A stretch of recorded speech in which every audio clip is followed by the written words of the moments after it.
Today we're coming to you from one of the most beautiful places on planet Earth, Utah, Salt Lake City, somewhere in suburbs. I'm here with Brody from Roof Kings, standing right next to $1.8 million home.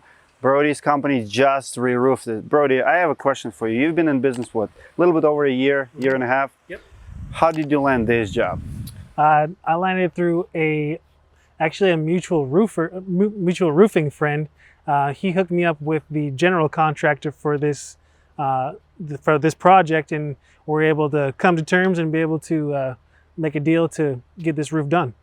So obviously a really big real estate, expensive house, nice neighborhood. Did you do more houses here, or this was the only one?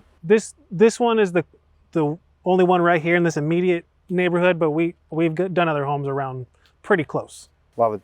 So my question to you is, like, we have a lot of startup companies in our network who think that when your first year in business is the hardest time because people don't know who you are, how long you will last, you're brand new. People usually very skeptical to do business with the brand new companies. What advice would you give, because you have been landing nice jobs, and do you have it as objections from your consumers that, hey, you only been in business 1 year. How do you overcome that if you do get it?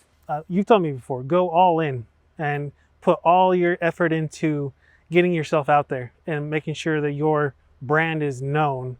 I haven't really, that I know of, I haven't really lost any jobs because too new.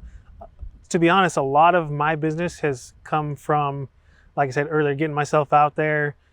Through people that I know. I have joined a B&I group, and that's helped tremendously.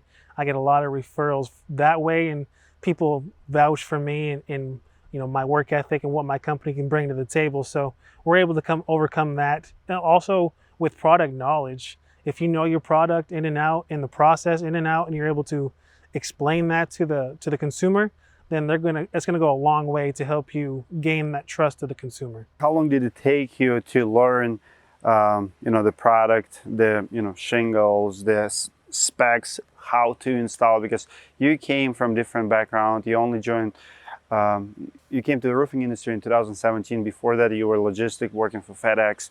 So how long did it take you to really learn and feel confident about roofing materials, roofing products? For me to feel like I really had all the details nailed down about installation, product specs, all that stuff, I felt like it was a good solid year and a half, to be honest.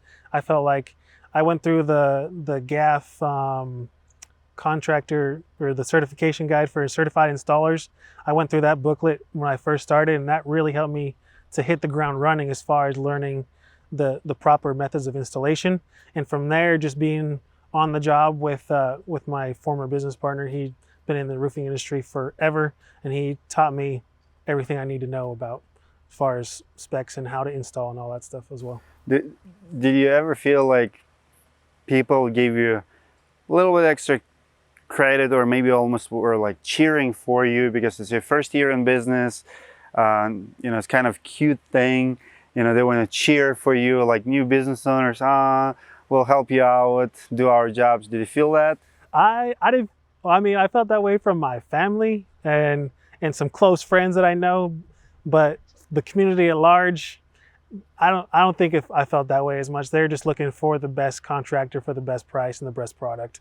So I just want to send a pretty good message, strong message of encouragement for all of you guys who are in the first year in business. You can't sell big jobs. You can't sell $1.8 million. You probably will lose money in your first year in business, at least on 1 or 2 projects. Happens to the best of us. Have you lost money on the jobs yet? Yes. Why did you lose money? I bid too low. I was trying to get the job and I bid too low, and then things come up or just mistakes happen, to be honest. And so there have been times where I've lost money on jobs. You will lose money. Don't get discouraged. It happens to the best of us again. And when it happens, learn from it. Learn from your mistakes. If you watch, recently we did a video with Monarch Roofing.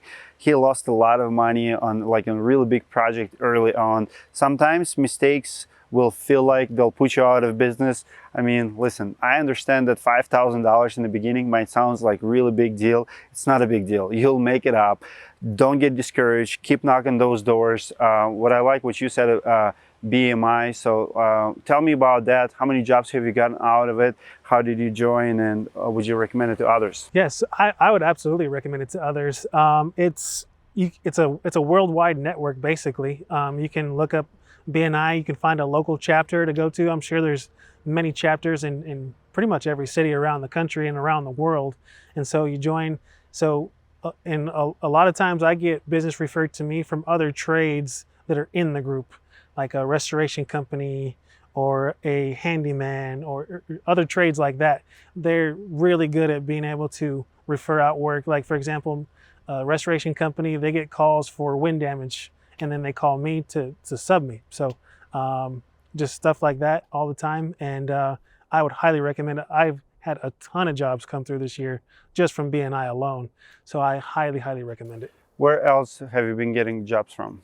The majority of the rest of the jobs either come from Google, and I'm also right now I'm working with Joseph Hughes in the Contractor Dynamics team to get my Facebook ads up and rolling and get a pipeline that way as well. Have you getting jobs from it yet, from Facebook? I've gotten a couple. I'm just kind of getting my ads out there, just kind of trial and error and see what works around this market. We're all, the rest of the country is just jealous of this views. I mean, look at this. Comment Yeah, below. just Would you say it's competitive market? I would say it's competitive market. Yeah, there's a lot. How come competitive? Is it from 1 to 10? Is it cutthroat at the top at the 10, or it's somewhere lower? I would say it's lower. I would say 5 or 6. But there are a lot of new up and coming companies. So the law around here just got changed as far as the requirements you need to become a contractor, like especially a specialty contractor, like roofing, for example. So now you don't have to take any kind of exams or anything. Really, you just need to go take your contractor class, get your insurance in order, and you're ready to go. So I was giving people a lot more confidence in their entrepreneurial abilities, just to get themselves out there and get going as their own boss. He pretty much just invited all of you guys to come to Salt Lake City to roof. I mean, no, stay. You guys are good where you are. All right, guys. See you in the next video.